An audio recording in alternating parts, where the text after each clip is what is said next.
অতিথি হিসেবে উপস্থিত হচ্ছেন আপনার আমার কাছের মানুষ, কাজের মানুষ, কামালপুর গ্রাম পঞ্চায়েতের প্রধান সকলের নয়নের মণি মইনুল ইসলাম তানার এবং মগরাজ পশ্চিমপুর নাম যার নামে চলে সেই জামিল আহমেদ এবং কামালপুর সঙ্গে একটু একটা মিলিয়ে চেষ্টা করবেন।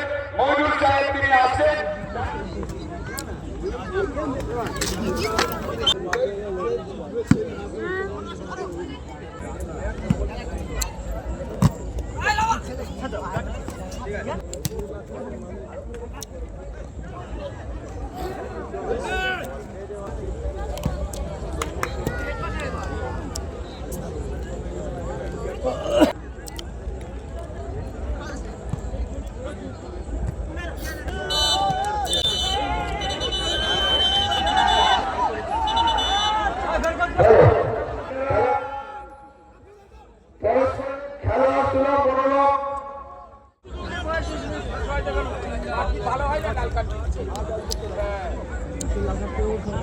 হলুদ কার্ড দেখেছে, ফের এই দেখলো দুটো হলুদ কার্ড।